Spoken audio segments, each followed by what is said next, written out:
Good morning, everyone, or good evening, or have a good day, whoever is coming from wherever. Welcome. My name is Caroline Yan. I am the business loan officer from South Lake Futures, which is a government-funded non-for-profit organization supporting small to mid-sized business within rural and remote community to help them to start, to grow, and to create jobs. Today we have Jon Stewart, Canadian versions of Jon Stewart here, to talk about how to utilize AI to become your co-author of your business plan. AI has been a very popular topics all over the place. However, I think it's a very valuable information to share. What's the better way how to utilize that particular amazing tool and to work together, not just drive your business plan without your own input. After all, your business plan is yours and you know your business better than anyone else, including AI. So, Jon, you have the stage. Thank you for having me today, Caroline, and everyone who's attending today and watching virtually after we're done this. So, yeah, as Caroline said, AI is a partner, is a tool in your toolkit that you could be using. It still requires you as the business owner to be involved in the entire process. This morning, we're going to talk about a lot of different things. First, we're going to talk about who I am and why I use AI as a business owner and as a person. We're talking about what AI can actually do for you. We'll talk about a couple individual tools that I use. There are a lot of tools out there. There are hundreds and thousands of individual AI models and specific websites that use AI that you could be looking at. We're going to focus on a lot of the core ones that most people would be aware of. I'll talk about my best practices. Take them as you will of how I do business. They may not necessarily work for you, but they may be a good start of a thought of how you could conceivably improve your use of AI. And we'll end with a Q&A at the end, of course. So if you have any questions during the presentation, feel free to raise your hand. Caroline is looking at the chat as well. So if you want to pop your questions in the chat, we will have a couple breaks throughout the presentation today, so we'll be able to stop and go backwards. But if you want to hold your questions to the end, that's also cool with us too. So, all right, let's talk about my favorite subject. Who am I? So, like I said, my name is Jon Stewart. I'm a small business owner here in the Outaouais region of West Quebec. I run a publishing company, which owns a small newspaper and a print shop and a promo clothing business and a digital marketing business. My background is actually in digital media and digital marketing. I spent about 20 years working in both radio and newspapers with small business owners and helping them understand how to use technology to improve their marketing, improve their operations, improve their efficiencies. And a few years ago, I started my own business doing all that for businesses in my own small corner of the world. And we've been using AI quite a bit in our operations. I'm very techie. I have been one of the early adopters for the internet. I was one of the early adopters for smart speakers. I have 7 of them within earshot right now that would all ding at me if I were to use the magic words. I have 50 smart lights in my home. I don't like hitting light switches. I want to be able to use voice to control parts of my home. So when that technology became available, I was first in line to buy those. And as a result, I continue to try to evolve my use of technology, find better uses for the tools that are out there, and try to leverage it to improve efficiencies or just be better at what I want to do. I'm also a person with a lot of different ideas. I like to popcorn things. There's a lot of different things happening in my head, and as entrepreneurs and small business owners, you probably suffer from the exact same problem where there's 1,000 different ideas of where you want to go, and sometimes it's very difficult for me to focus those specific ideas. And as a small business owner, I guarantee you do not have enough time in the day to do everything that you need to do. You need to find something that could help you have that superpower of finding those missing hours between 9 a.m. and 9:01 a.m. that you want to try to get to every single day. I'm also not an expert in everything. I'd like to believe I'm an expert in everything, but I very clearly am not. I know a little bit about some things. I know nothing about a lot of other elements of the business, and I am looking for tools or other experts to help me improve my own self and improve my business.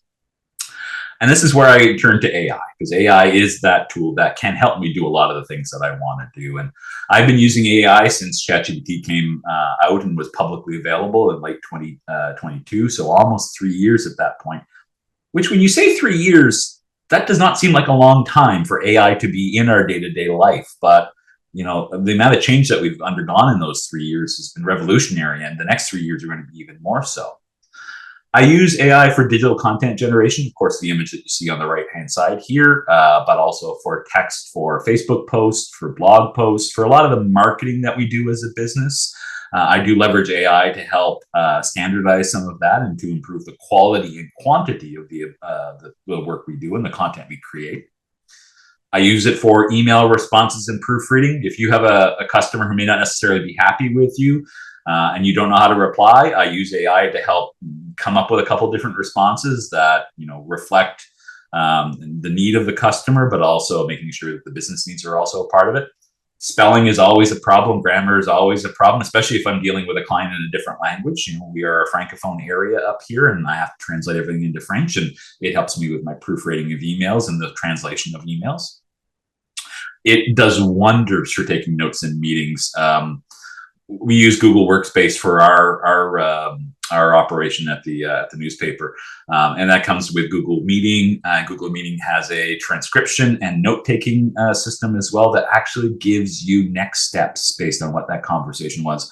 And that not only helps me be more efficient with my time, it helps me be more present in these meetings where I can actually have a conversation and not have to worry about taking notes. So the quality of our meetings has improved because of AI, where we actually have more human interaction because of it. I use it for coding because, I'm a web developer as well, and we have systems that don't talk to each other. And although I know a little bit about coding, I have been a web designer for 20 years. There are some things I do not know enough about, and there are tools that help me code specific plugins that help integrate all my systems together and provide me different types of reports and things that I would have paid a developer tens of thousands of dollars. I could do in an evening or over a weekend using AI as well. And then, of course, what we do from a business development perspective, which is going to be the rest of the conversation that we talk about today. But of course, I also use it for things like funny videos and funny photos. So using Veo, we created this quick video.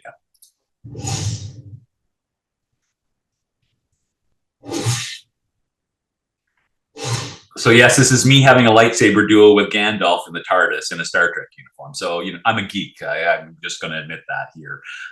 And I wanted to see what the new video platform that Google has, what it could do to take a photo of me and put me in a situation. And although it didn't quite look like me, that has definitely improved from where Veo was and AI videos were even a year ago. Where that's going to be in another year, who knows? It's probably going to be a lot more accurate. But there are a lot of other uses that I come across, not just the funny videos aspect. One that really did hit home for me here. And sorry, I'm going to just skip to the next slide. There you go. This is a use case that I never thought of before, but was reading about someone who had went to a bookstore and they were having issues finding a specific book. They were in the right section and they knew it was on the shelf in front of them, but for whatever reason, they couldn't see the book. So they took their phone out, took a photo of it, uploaded it to ChatGPT on their phone, and asked it, where was this book? And AI was able to read all the names of all the books in the spines of the bookshelf and tell the person that the book they were looking for is in the top right shelf, third from the left. Save them minutes or, a frustrating number of minutes trying to go book by book. It was able to figure it out right there. And that's a creative use of AI in the moment, using the device, not just sitting at a computer and giving it prompts, but also using a photo and helping it understand what you are looking at. One of these tools that you never think about using AI, but all of a sudden now it's a great use case scenario for you. Think of when you're shopping. If AI could price shop for you as well as you take photos of items, is this cheaper somewhere else? It could do all that research for you. So we are at the beginning of a journey. This journey is going to get weird and complicated. It's also going to become efficient and help you with a lot of the things that you do on a day-to-day basis. When it comes to my team, so I have 13 employees at my office. We use a lot of different AI technologies. Now, I'm not going to endorse anything specifically here because you could be using different tools that do roughly the same and you like this tool, and that's okay. You should still use that tool. It's about you as a human leveraging the availability of these tools. You still need to drive the car. There are dozens of car types, hundreds of car types out there, but you may like one car type versus another. It's the same thing with AI. But just to give you a snapshot of what we use at our office, we have 2 ChatGPT Pro accounts, plus accounts. We pay $30 a month per account. I have one for myself as a business owner, and I do share an account between all my other employees. Don't tell ChatGPT that because they don't like that, but we go ahead and do it anyways. We also, like I mentioned earlier, are a Google Workspace business. So I have 15 different accounts for Google Workspace. It's $30 an account that I pay for here. Not only do they get access to Gemini, but they get their Google Mail and their Google Drive and all their pro versions of Google Sheets and everything else as well. So it's a full package that's not just Gemini, but Gemini is baked into the Google Workspace account that we have. I also use another AI called Claude. Claude is one of the better coding AIs out there. It does really excel at WordPress plugins. We use WordPress as the back end of our website, and I need to create a plugin to do various things. I use a piece of software called Cursor, which then accesses Claude and can actually look at my plugin files, all the components of it, and edit it in real time with me. And we go back and forth on making changes. It's not only been a superpower for me to be able to do things that I wasn't capable of doing before, but I have learned a ton more about coding just by interfacing with the AI agent in a very personal and human way of having a conversation with it. And of course, as a newspaper, we use Adobe to lay out our newspaper every single week. And the 6 accounts we pay for each all come with Adobe Firefly. Now, Adobe Firefly is a image generator AI. We do pay for it. We don't really use it, but it is another option in our toolkit, as with everything else. So as you see here on a monthly basis, I am paying over $1,000 a month for all the individual AI tools. That is a lot, and that's not what all businesses are. I'm a larger small business and very specialized in a couple different cases, but you're seeing AI being baked into everything. And that is really, I think, part of why we look at why do we have to pay for AI. There's sometimes you just can't avoid it. Like, do I need that Adobe Firefly license? No, I would love to have a discount to not use it, but they're charging me one way or another. So we are trying to find those use cases for it to make sure that we're maximizing the expense that we have. Other reasons to pay for AI, it sometimes gives you different tools or models that you don't have access to. So a model is potentially a new iteration of that AI. So ChatGPT free uses model 3.5. The paid version uses 5.0, which is a couple generations later. It has some new bells and whistles and has some other features as well. So if you are those early adopters like I am, paying for it means I get to play with all the tools before it gets into the free model. And sometimes it takes a long time for it to become free for everyone. Paid AI also allows me to access thinking models. And you may not totally understand what a thinking versus a regular model is, but if you ask a question of AI and it provides an immediate response, it's generally not a thinking model. Thinking models take a few minutes, potentially a few seconds at the very least, and you can actually see it say thinking, and it's processing what you are asking of it. It's an important thing because sometimes the first answer is not the right answer. You actually want the AI to do a little bit of processing and try to figure out the best possible solution, challenge itself to make sure that it's giving you the right answer, and thinking models do that. And more often than not, those are gated behind the paid version of AIs versus the free version of AIs. This is an incredibly important one. We're going to talk about context in a couple different contexts later as well, but a context window is essentially the brain capacity of the AI conversation you're having. So a paid version of AI will have a larger context window, which means you have a very long conversation with AI. It can retain the majority of that conversation. Now, there is a cap that it can only remember so many words or so many pages, and then it may start to hallucinate, come up with different answers, and may not necessarily provide you with what you were specifically looking for. So a paid version of AI has that more capacity, has a larger brain, and you can have a longer conversation, a more detailed conversation with it. This is probably one of the more important parts of all of the reasons why you pay for AI. It's the privacy of your own data. So AI companies are trying to train their models with more and more data. They have eaten the internet, was a term that they used in the early days. They've consumed all of the Facebook posts and all of the websites and all of the material on Wikipedia, and it's learned a lot about us. And those AI companies are trying to gather more and more data. So if you use the free version and you upload material to the free version, that is being shared with ChatGPT or Google, and they can use that data for their own purposes. When you pay for AI, your data stays within your own private ecosystem. So it's not shared with the model. It's not used to train the model. And that makes sure that you are very private with what you upload. So that's an incredibly important part of paying for AI. Before we go on to setting up your AI, Caroline, any questions so far? I actually have one question. I heard if you pay for any AI apps, you can turn off the sharing data options. Is that correct? Yeah, 100%. So there is two ways of doing this. So when I pay for AI, it only stays, at least it tells me it only stays within AI. That's the terms and conditions. It says it's only for me to use. So I can, with some certainty, assume that everything is going to stay private. But there is a don't remember this conversation button at the top hand where you can actually say, do not use this data for anything else. So those options you can toggle on and off in the paid version as well.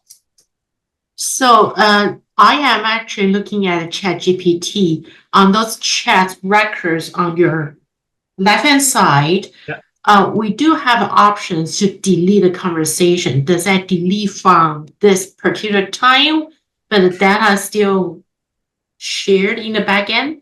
I have read that it is not completely deleted. And ChatGPT has kind of said that. So be careful with anything you put on the internet or anything on AI. I sound like our parents, don't trust anything you see online. That is something you need to be a little bit cautious about. So regardless of the what they tell you, don't put personal private information up as much as you can avoid that, because that will cause problems. Just in case all of the end user agreements are not quite accurate at the end of the day. Like, you can trust technology only as far as you can throw them some things. Okay. So just a note, if anyone has any question during the presentation, please feel free to leave your question in the chat room so we can keep the presentation going. And I will bring up any question you may have during the presentation.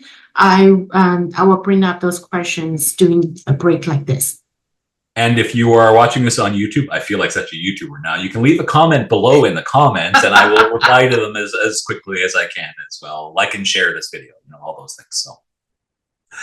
So let's get into, we talked a little bit about some of the tools. We talked about who I am and what I use AI for. Let's talk about setting up your AI, because, the old adage of bad stuff in, bad stuff out. I won't use the word I was about to use. That is very much important for AI. And if you just go to a blank window and say, hey, I need you to create content for me without actually telling it what you want it to do, it will not provide you what you were looking for. So setting up, or as we use the term, training your AI is incredibly important. How do you get it to do what it wants or what you need it to do in the moment? So the first and foremost thing you should do when you're thinking about training is you teach it about yourself and your business. Now, I've talked to business owners for 25 years, and no business owner is the same as anyone else. Every business owner loves talking about their business and themselves. It's part of being an entrepreneur, is that you should be proud of your business. And you should be very capable of explaining why you are different, what makes your business tick. You need to teach AI about that. You need to have it understand your brain so that it could come up with the material that you yourself will be able to use. And you can do that by, when you're having a conversation with it in a new chat window, you can upload relevant documents, guides, application forms, examples of what you want to have output. You may have some material describing your business. You may want to upload that just to start to train it. So it already has that in its context window of, this is who I'm talking to. This is the type of output that's required. And these are the examples that go along with it. So that type of training goes a long way just in that one chat window. You can go a couple steps further though.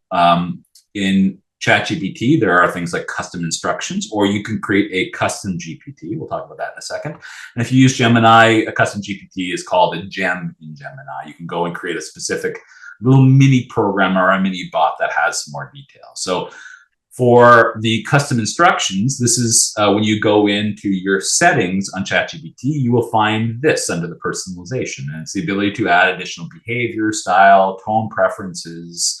I can also set it to a different type of personality. In this case, I want it to be nerdy, so I selected nerd as a personality type. But this is important. You can actually put in your very basics. This is kind of what I want you to reply, how I want you to reply to me. It's used for all of your conversations that you have with the AI. In this case, it's ChatGPT. So it constantly remembers this thing. It reduces the amount of pre-training you need to do every single conversation that you have. So this is a good place where you can put a little bit of detail about you and your business and what you are looking for. Very basic though. You can't upload files. You're just essentially putting a paragraph in. The next step back from this is, oh, by the way, that other custom options, you can get that in the free version. This one here, the custom GPTs, you actually have to have the paid version. So this is sort of like custom instructions on steroids. I go and create a new GPT and I give it a title, I give it a logo, or it can create a logo for me. I give it descriptions of what I want, very complicated instructions of what I'm looking for. And as you see here, I have uploaded 8 individual PDFs to this custom GPT. This is a grant application assistant that I used for a program that my newspaper applied for recently to the Quebec government to help it adapt to digital technology. And there was a lot of AI in that proposal as well, but I used AI to help generate that. So I gave it a description. I uploaded the requirements of the grant, examples of material that they provided, the forms, and I told it in the instructions of what I want you to do.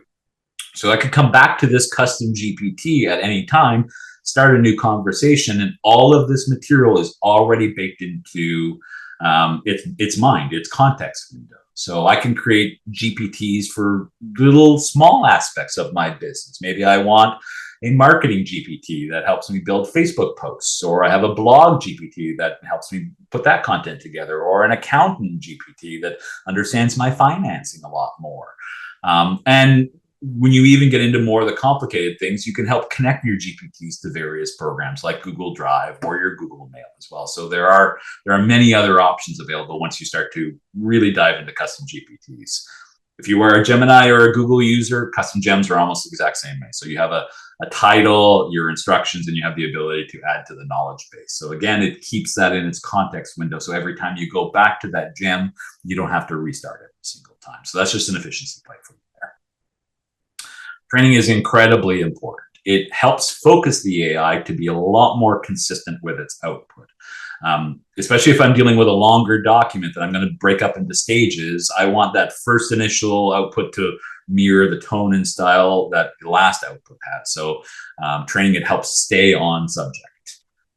It better aligns with those objectives as well, especially if you upload sort of the guidelines and materials like a grant application. There was a very detailed lexicon of all the terms that they use in their application. All the guidelines were there in PDF. So when I'm having my conversation or working with AI, I'm constantly referring back to that document to make sure that we are on point, that what I'm putting together is fundable, it aligns with the goals of the program, and that I'm not on some wild goose chase and I will be wasting my time if I don't do it properly. It helps me stay aligned with what I'm trying to do. It eliminates or reduces those hallucinations that happen. So AI can sometimes make stuff up. It generally tries to provide you with an answer. That's its number one goal, is provide an answer to the human when they're asking for something. And sometimes if it can't come up with a specific answer, it will make it up. So the more training you do, the better training you do, the more reduction in hallucinations that will happen as well.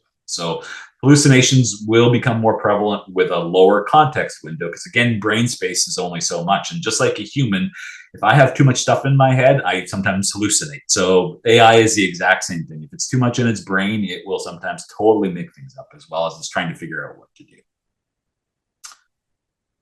So next step, what can I use it for? We talked a little bit about training it. So now that your AI is trained, what are the uses for it for business development?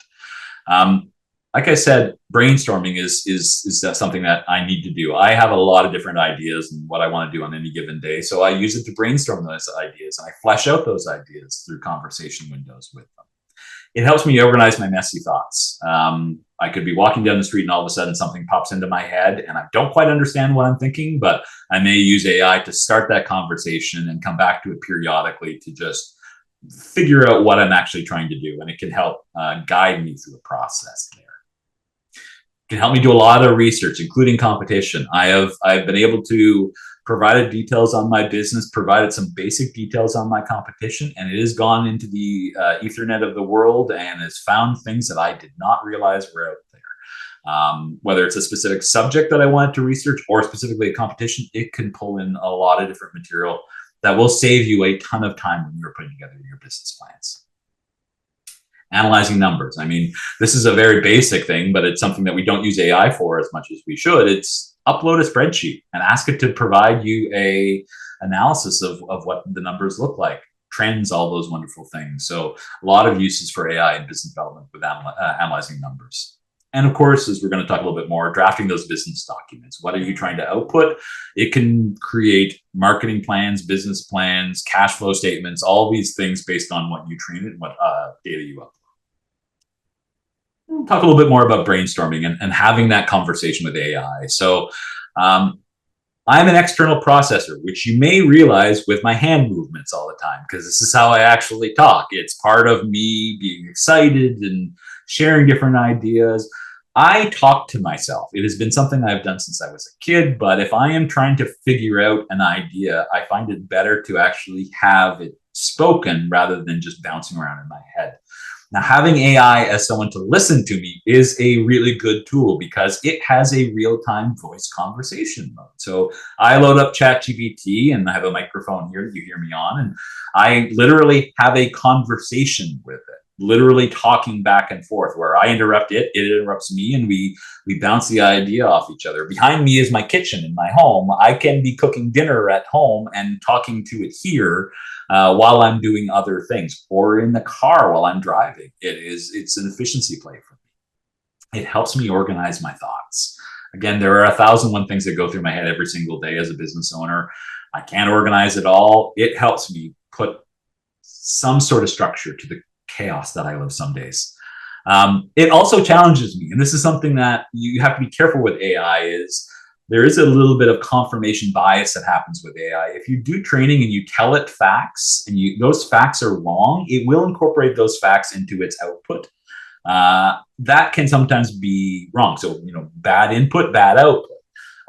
So when I'm coming up with ideas or thoughts, I will often tell it, tell me I'm wrong, challenge me on things, prove to me that I'm making a mistake here. And we have a conversation that's not adversarial, it's very constructive, but it helps me get through and make sure that I'm not just dreaming every single day. So a good use, and especially if you are a somewhat private person, you don't necessarily want to talk to a lot of people about your ideas, stays within the AI as much as we talked about earlier. So, and I mentioned this a few seconds ago, drive time is incredibly productive. So it's about a half-hour drive into my office.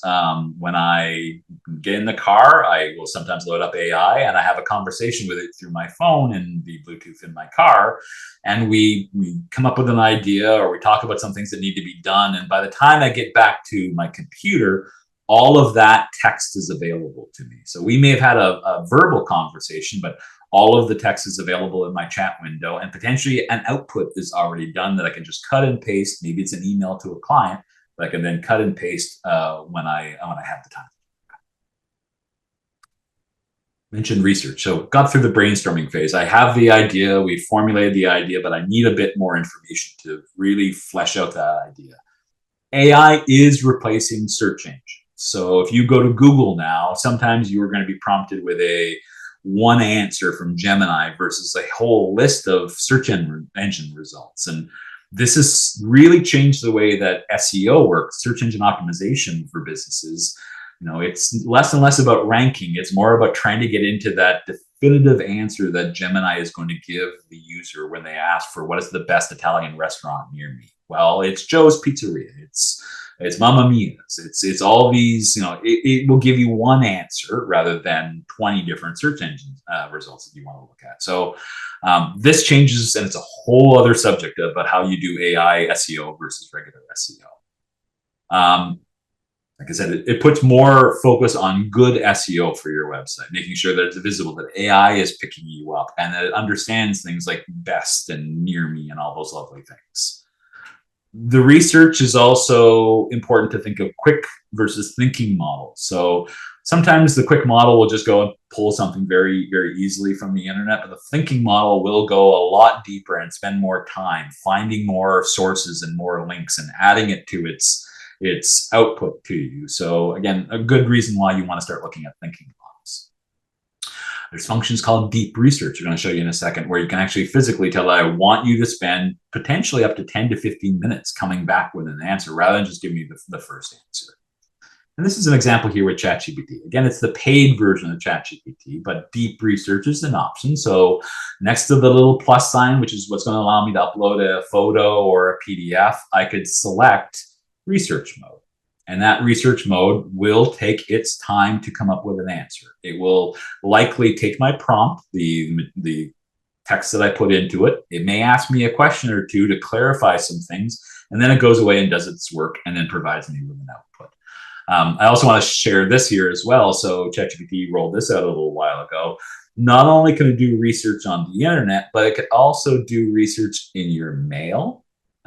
So if you have a lot of email, it can go through your email and find material that's in there. It could find your calendar if it needs to do some research in that, or Google Drive. So I have a newspaper, and we've been publishing for 143 years. We are uploading all of our PDFs into this Google Drive, which AI is now able to research upon. So I was actually looking for material on a business and looking for some news on a business. And I went to the AI and asked it to do the research. And without prompting, it went into our Google Drive and used our newspapers as sources from the PDFs rather than going to the internet for that, which blew my mind, and just all of a sudden opened up a new use case for all of the material that we have at the newspaper about our local businesses and our local communities, and how that can be a resource to help train AI a little bit more about our business. So new tools and new technologies coming every single day.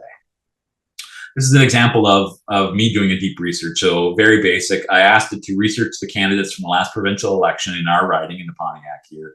I wanted it to create a summary for me of each of their platforms, any public statements they had. Essentially, if I was a reporter at my newspaper, I could use this as the beginning of a conversation about next year's election. So you would actually see it say thinking. And when you click on the thinking word, you can expand this and you can actually see it talk to itself. A sign of intelligence is talking to yourself, I swear. So you can see it say, I need to confirm the details of the election. Here's the details. Here's the incumbent. So I didn't give it any of that information. But then it said, I'm going to browse QCNA's website, Elections Quebec's website, browse my competitor at the Pontiac Journal, give them credit for that. They had a win out of this one here. And then it continued to refine its results. It, went back and thought more, and then went to another website, which we were in the second batch at theequity.ca. So it was pulling its resources together and pulled all of the material together. And at the end, it created an output of 2 pages where it gave me the overview. It gave me each individual candidate, told me what they were advocating for. And in this case, very importantly, it sourced everything. So in order to try to minimize those hallucinations, or at least catch them before they get into a final product, ask AI to source all of its statements. And it actually provided links to all of the PDFs and all of the web stories that they actually quote in this document here. So as a reporter, I could go, if I make a statement, I can just go double check that that's actually factually true. So very basic use case from a research perspective when you are using ChatGPT. More detailed requests take longer time to think. So that was about 1.5 minutes for it to pull that data, because it's relatively easy. But if I'm asking it for, a good example is Caroline and I, when we were talking about this presentation in the spring, Caroline was working with a business, and I won't talk about the business category or anything because it's a local business in Keswick that is starting. But they didn't have a lot of information about where to put their location, what rental spaces pricing would look like, whether their competitors are, or how their competitive matrix looks like. We went into deep research. We gave it a little bit of information on the industry. We told ChatGPT that it was in Keswick, Ontario, and that we were looking for these sorts of material. 5 minutes later, it provided sources and everything that we were looking for, including a very in-depth SWOT analysis, which brought up questions we didn't realize that we needed to ask.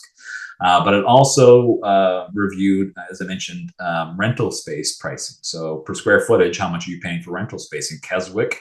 And it pulled a resource that was local and actually was able to give me an idea of what that looked like, but also pulled comparisons for Ontario and for Toronto and Canada so that we could look at it within a greater context of rental costs across the country as well. That is a research function. That's a thinking model that can go and do that and provide you with better output at the end of the day. As I mentioned earlier and talked a little bit about it, it will hallucinate less. It will, if it already knows what it's trying to do, it doesn't have to think broadly. It can be very focused and reduces the amount of usage on that context window that you are using, and can provide a lot more detailed and accurate output. So some of that you can use, you can cut and paste some of it, or you can potentially use it all, but definitely a lot more accurate than just simply asking it a very basic question and it not thinking. And this is an important thing, and when we get to best practices later, I'll talk a little bit about this. The ability to take a window, a research project that you have, and export it to a PDF, like I showed you earlier, to use in future chats. So starting a conversation, ending the conversation is important, so you don't have these long-lasting conversations that go on for pages and pages and pages. Once you get what you were looking for, export it, and you can use it in a future chat to help start that conversation with already some work done. Analyzing data. So research is part of it, but what happens if you have data? You had spreadsheets, you have material that you just need it to help you understand, make sense of numbers. When you use things like Google Workspace, or if you use Microsoft 365, Copilot is Gemini in the Microsoft world. So when you load up Excel for the internet, for your cloud base, or you use Google Sheets, you often see a little AI summary icon that you can click on, and it can provide you a little bit of data on what that spreadsheet looks like. It can help you create spreadsheets if you have loose data that you need to put together on a sheet as well. So they're being baked into all the technology that we already use on a day-to-day basis. So if you have a spreadsheet, you can easily ask it some questions. You can also upload it, like we talked about earlier, start a new chat or create a custom GPT. So if I have an accounting GPT that I've customized with all my materials and I upload my cash flow details, it could potentially help me do a bit of a cash flow analysis and a guess of where we're going to end up in the next month, etc. Mentioned earlier as well, it can search Google Mail or Google Drive, as 365 would be able to do the same thing with your cloud documents and your cloud mail as well. So it can analyze data that you provided, but could also dig for that data if you don't know where you save that, which is a problem I may have every now and then. It can help you spot trends, it can do projections, and it can do those what if scenarios. So in my newspaper example, one of the things that I've done is I've increased prices for subscriptions. And I actually asked it to analyze not only my business plan in terms of what I was looking at for my own data in terms of churn rates and price comparisons versus competitors. It actually gave me a lot of different things to think about, a lot of different what if scenarios. If I increase by 10% and I see a 5% reduction in subscriptions, what does my cash flow look like, etc. It was able to do all of that with me and provide me with a much more granular and accurate business plan than I would have had if I hadn't used AI. And can export as well. So ask it to export an Excel file, and it will allow you, it will create a downloadable file for you, which you can then upload into whatever other software that you use. So you can export to PDF, you can cut and paste, and you can also just say, give me a CSV file or an XLS file, and it will do that for you as well. So that's a huge time saver, so you don't have to cut and paste every single time. But always check the math. I have had the odd instance where the formulas don't quite work and I have to go and double check. So I always do a once over just to make sure that the formulas are correct, that all of the data is done correctly, because again, it can hallucinate. And sometimes math escapes us all, including AI. The next sort of element of research and analyzing, I'm going to talk about a very specific tool. It's called Notebook LM. Now, this is a paid feature that Google is the owner of. And because I have Google Workspace, I have access to Notebook LM. So it's a service from Google, which allows you to upload a lot more material, or sources as they call it. It's one of the largest context windows that you have the capabilities of. But unlike using Gemini default or ChatGPT, where it specifically is going to try to find a lot of the data, it puts a lot more emphasis on what you give it rather than it having to go find things. It will still do that on occasion, but like I said, the source material is its Bible. Is it what it wants to look at and what it wants to constantly refer back to? It relies, like I said, heavily on those sources that you provide. And you can begin to ask it questions on that source material. So Notebook LM is actually very scary if you are a teacher or in the education world, because you can upload a PDF copy of an entire book and you can get it to create a summary of the book or study guides for the book, a lot of different material. Like this is an example here, not a book, but my newspaper. I actually have a grant that we're working on right now. We're uncovering the stories that existed in my newspaper between 1914 and 1919, the First World War and a few months after the First World War. And there are 230 copies of my newspaper that have been scanned and preserved by the Quebec Library. So thankfully, we have all the material, all in PDF form for all of these issues. For me to read every single one of these 230 issues would be weeks and months of time just put into that. And I don't have that time. No business owner has that time. So Notebook LM allows me to categorize research within those source materials. So when I ask it a question about maybe a food shortage that happened in the First World War, there was a run on food at the local grocery store because crisis has happened and humans are still humans. It was able to give me more material and then pointed to the specific issue that talked about it.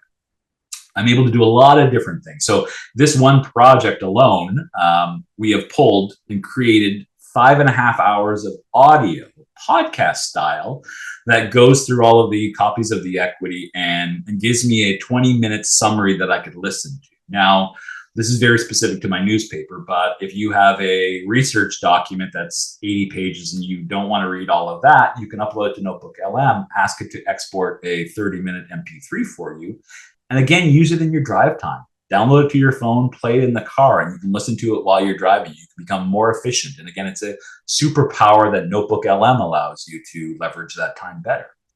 And those audio, they're amazing to listen to. They tell so many stories. It's all based on the source material, so it is not making things up. I've shared it with our local historical societies, and they're blown away by the quality of what it looks like and what it sounds like. You can also do PowerPoint videos, very basic slides. So again, if you're trying to learn something, you can upload a PDF with all the material, and it actually gives you Q&A that you can use to improve and to study more. The study guide is a very key thing that does.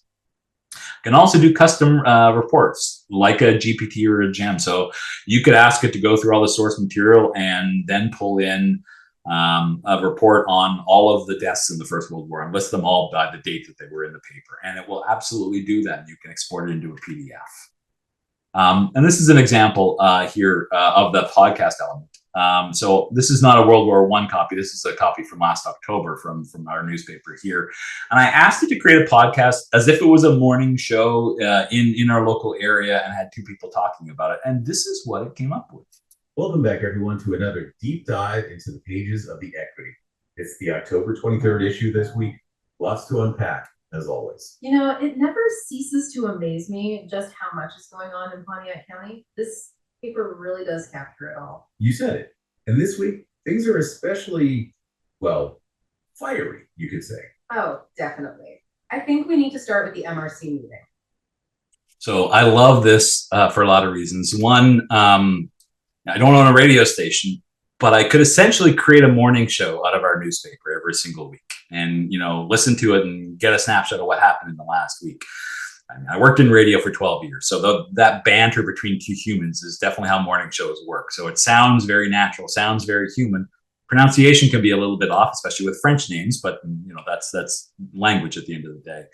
But it took this document and allowed me to understand a lot more without having to read it specifically. So And then I could go back to the document if I really wanted to fill in the story. So very powerful tool. I'm just using an example here at the Equity, but you could use it for any sort of material that you were trying to learn, any skills that you want to pick upon, any guides that you were still trying to figure out. So for grant applications, there's always a guide that comes with it that's 40 pages long. It's written by some bureaucrat in Ottawa that I don't want to spend all this time on, but they can provide me with a 20-minute video or an audio to explain it.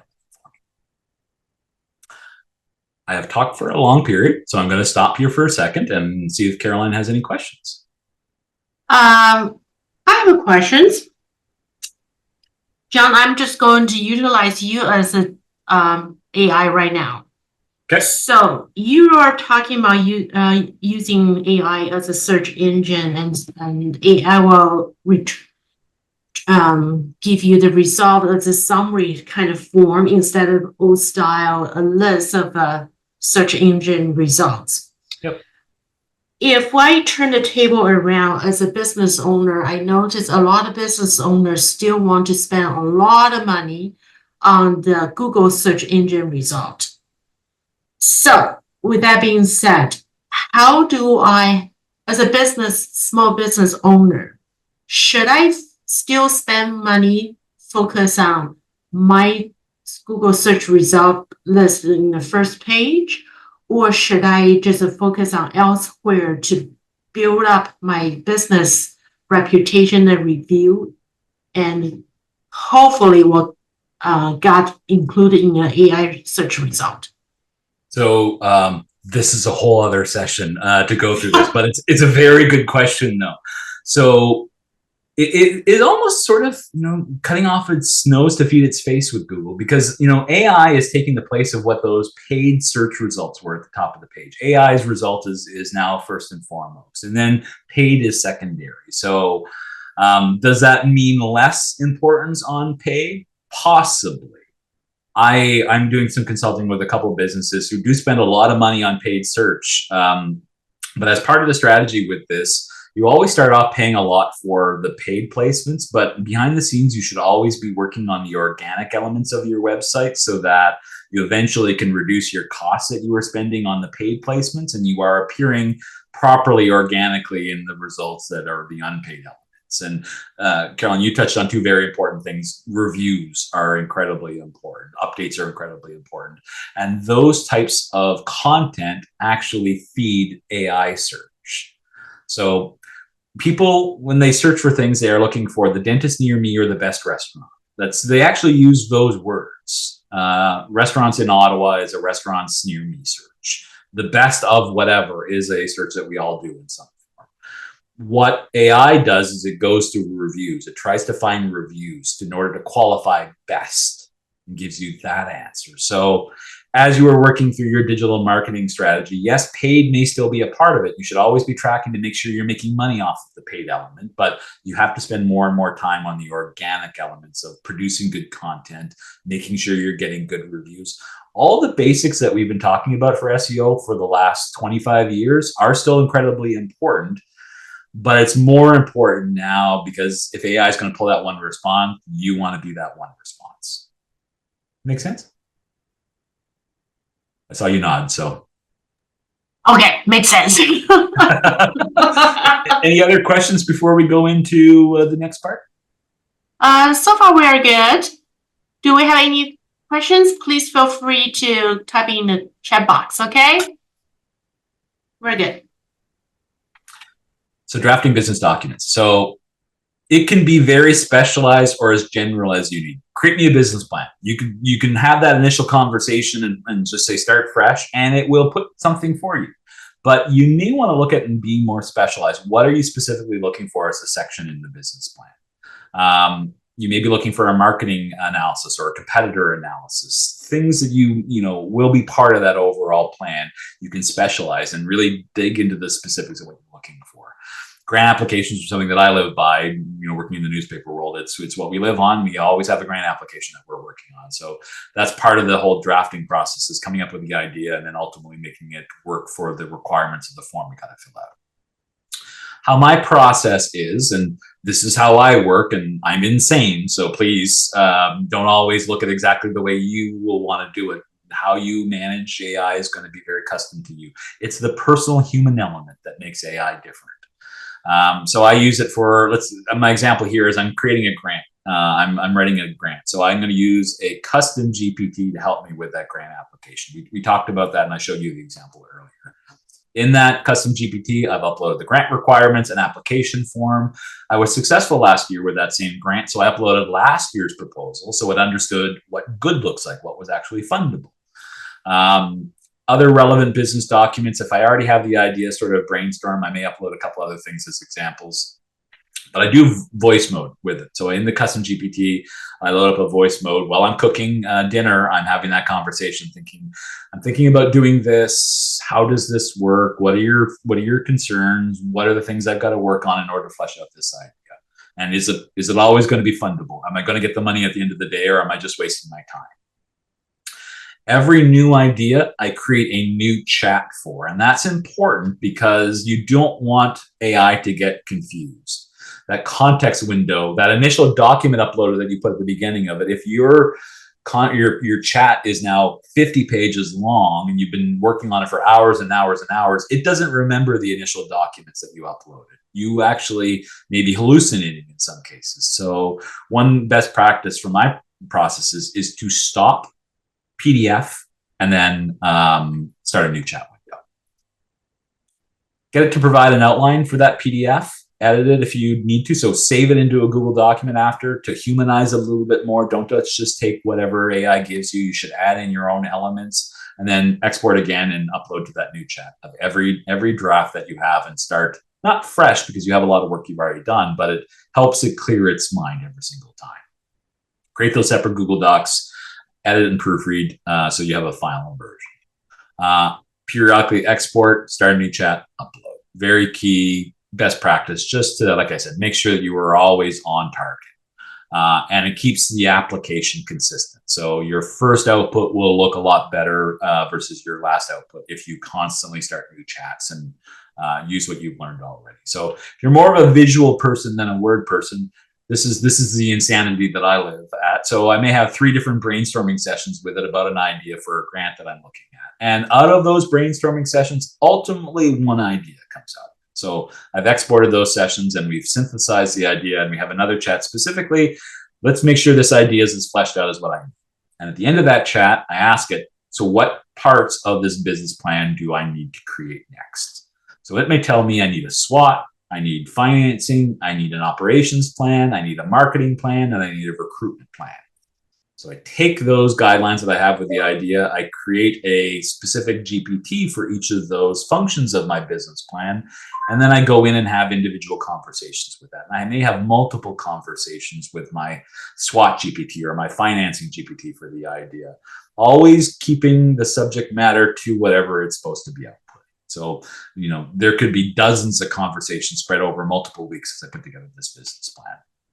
Every successful chat should have an export, and I create a PDF, I create an Excel file, I create an output in some form that I'm then able to pull back into my final GPT or my final business plan creation. So that they're not all independent. They all have to sing together when you create that document. So structuring it like this by, structuring your mind map of what you are trying to accomplish, understanding that you need specialists in each individual subject matter, and then having it output that and then bringing it all together with your final document is the way that I look at my best practice here. So I did this morning and just literally drew this out, and it makes a lot of sense to me. I hope it makes sense to everyone else as well. Best practices. Train your AI about you and your goals. You have to humanize AI. If you just use AI like everyone else and just go put in a basic question and get a basic output, you will look no different than anyone else. Your business is unique. Your output should be unique to your business. Customize your AI for repeated tasks or specialized tasks, so you don't have to reinvent the wheel every single time. Go create that custom GPT, put all the material in it, and then go back to it every time you need more material like that. Break down bigger projects into smaller chunks and conversations. I love the old adage, how do you eat an elephant? One bite at a time. It's the exact same thing with your business plan. Take it step by step, and it will help you formulate a better business plan by the end of it. Stop, export, continue a new chat. Talked about this quite a bit.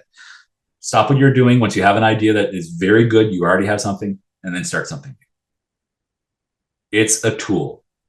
Feel free to use it as a human would. Cars are tools. There are hundreds of types of cars out there. Eventually, cars are going to be able to drive you. That's going to be a scary day. I'm going to hand in my license whenever that happens, because I don't want to drive. If I know how my neighbors drive, I don't want to drive with them and AI managing their cars. But you still need to be behind the wheels. You still need to be behind the wheel of an AI tool in order to get what you really need out of it.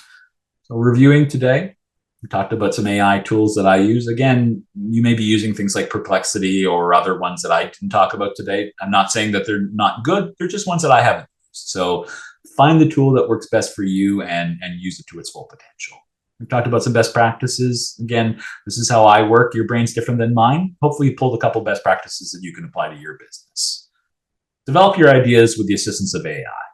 Bounce ideas, brainstorm it, because we all have those ideas, those messy thoughts. At 3 a.m. when you wake up and you're in a panic and a cold sweat because of whatever, AI can be that help, that therapist to help you with your business problems. Help it put together all that formalized plan. Build the chunks together, then feed it again so that it can actually formalize that plan at the end. And that's today's presentation. Now we're going to open it up to any other Q&A that we have from the floor today. Can I just bring up one point? When you're talking about conversation with AI, the conversation is not in a form shape of kind of like, give me a business plan for my business as a home baker. The conversation is actually a discussions, correct? So depending on what phase I'm at. So if I'm in the brainstorming phase, I externally process. So it is literally a voice conversation. On occasion, I will type it in, but I find it's messier if I'm, when you're struggling with your words and you're trying to get what's in your head out, and typing is not the best way to do it. Sometimes I just have to babble for 5 minutes, and then it will very carefully try to dissect what I'm trying to figure out and then give me, I think you are trying to do this. And that helps me organize my thoughts from there. But when I go through a more formalized plan, I'm not just saying, give me a business plan. I'm giving it either a document that I've already created about my own business, or I'm telling it, I am a newspaper publisher within the Outaouais region of Quebec. I have these problems, these challenges, these strengths, and I am trying to accomplish this. I will need to create a business plan. I need it in this type of format. Please refer to the PDF I've uploaded. And we are going to take this step by step through all of the individual sections. So not only tell it who you are, tell it what you are looking for, how you want the output to be, and it will stick to that guideline as much as it can. Okay, John, we do have a questions. Someone's asking that she have learned that you can sell a custom GPT to a customer. Oh, yes. That is a really good idea, and one I wish I had more time to do every single day, because one of the things that I want to do with my clients is actually create those custom GPTs with them about their businesses. So I actually train a GPT about the local hardware store. And let's say they do digital marketing with me and print marketing with me, but they're trying to do blog posts and trying to create more content on the website. I can actually manage the GPT for them, create their custom GPT for them, and give them access to it and charge them a monthly fee to access that. That is absolutely a business model that I should be looking at sometime between the hours of 1 o'clock and 2 o'clock in the morning. So, eventually I'll get to that. So what kind of custom GPT are we talking about? Like, let's say I'm your customer, I'm running a home bakery business. Yep. What kind of custom GPT you can offer me? So I would create a custom GPT that talks about, so I would do the deep analysis with them in terms of what their brand is, what their voice that they want to mirror. Maybe there are some other organizations out there that they really like to emulate and steal from at the end of the day.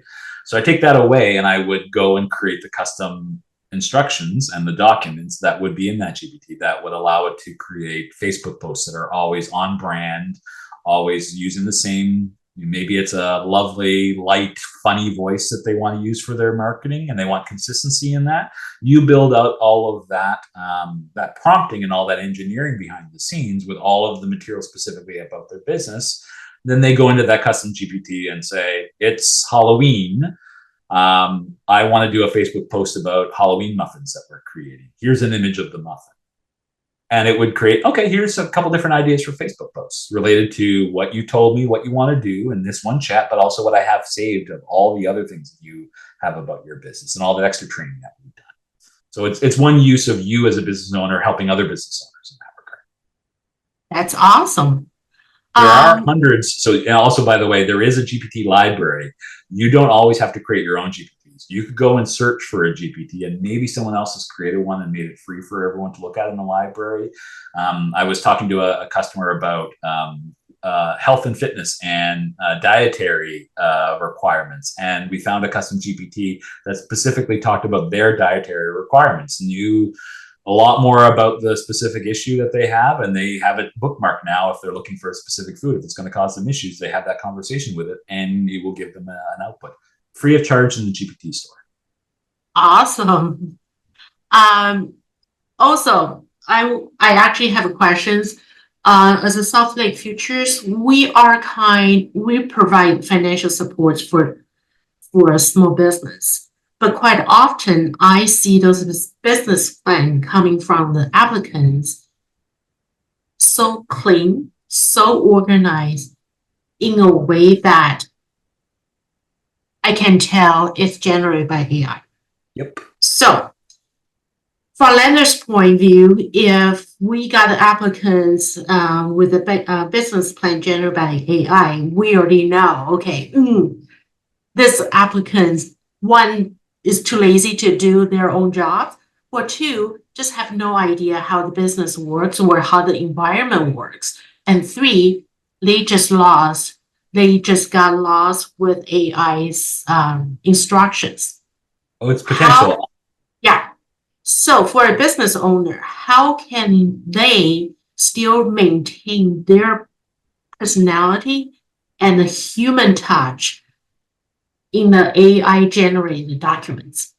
So if you have been around like I have been for way too many years, you may have come across a TED Talk by a man by the name of Simon Sinek. He did a very famous TED Talk in Puget Sound 15 years ago about understanding the why of your business. You know, people don't buy you for the how and what you do, they buy you why you do it. And it's one of these things I've seen probably 20 times in various leadership trainings that I've done over the years of my career. And Simon Sinek came out recently and talked a little bit about AI and how AI is going to raise the low end bar of everyone. Everyone's going to get better at what they do. So that business owner that doesn't know how to create a plan is going to be able to create a better business plan than they would have been able to do it on their own now that there is a tool. So it brings all the quality up to a certain level.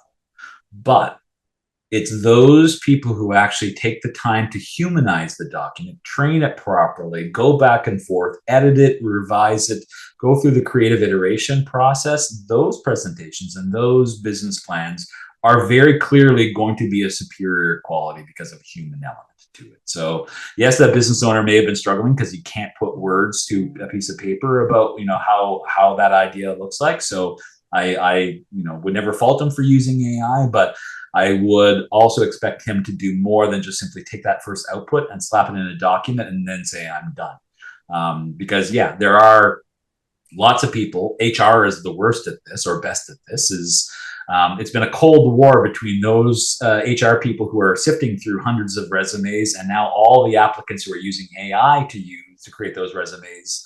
They're both using technology in order to sort through them, and they're both using AI, and no one's getting hired for certain jobs because of it. So, if I'm using AI to generate my resume, it may not really be reflective of the person I am when I'm applying for it as well. So another example of using human elements and massaging it more and spending more time with it rather than just taking that first response. What's the person's name you were mentioning in TikTok? Simon something? Simon Sinek and TED Talk, TED Talk. So TED Talk. Okay. Yeah, so Simon Sinek, Synek. I may be spelling that wrong. I would go to AI to get the right name. But yeah, so he was on a recent podcast talking about how AI is going to, like I said, better everyone's ability. Like we are better Facebook posters now. Business owners are, because they can create a GPT that does that. They can create better blog entries, and I'm able to write in a shorter period of time.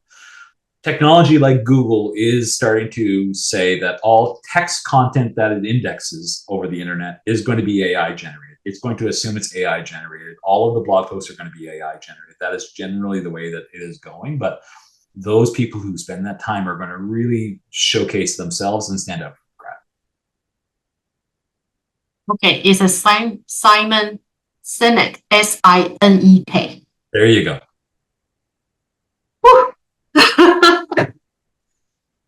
He's Okay. got a lot of great stuff. Okay, that's awesome. Thank you so very much. If anyone still have any question, please let me know. This presentation is recorded. I will forward if you need a recording presentation, please let me know. John, are you okay if we forward the presentation, the actual PowerPoint to the participants? Yeah, absolutely. And if you have any questions, I'm available to answer any of your questions you have. You can find me. Literally, the joke we made earlier was I'm the Canadian Jon Stewart. I do own jonstewart.com, so that is one way to get a hold of me at jonstewart.com. Exact same spelling as him, or calumetmedia.ca, and you can learn a little bit more about my business and all of the services I offer business owners like yourselves. That's awesome. Again, thank you so much, John, and one more time, you provide such a informative information, and we definitely will play with AI a little bit further more. So far, I'm debating. I prefer Gemini or Google ChatGPT. So I'm still debating which one I prefer better. It totally does change. I find image generation on ChatGPT much better, and I see video being much better on Gemini. And that's that, Star Wars, Star Trek, Lord of the Rings, Doctor Who thing I created is using Google Veo, which is able to use because I have Gemini. Have some fun, play with it.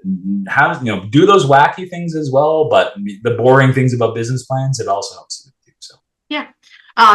Gemini actually pissed me off the other day because every question I ask regarding his financial or health or anything, he will always say, just to let you know, I am not financial advisor. So any information so I eventually told Gemini, just cut it off. Just answer the question. I know you're not professional. I know you're not licensed, but I just want a direction.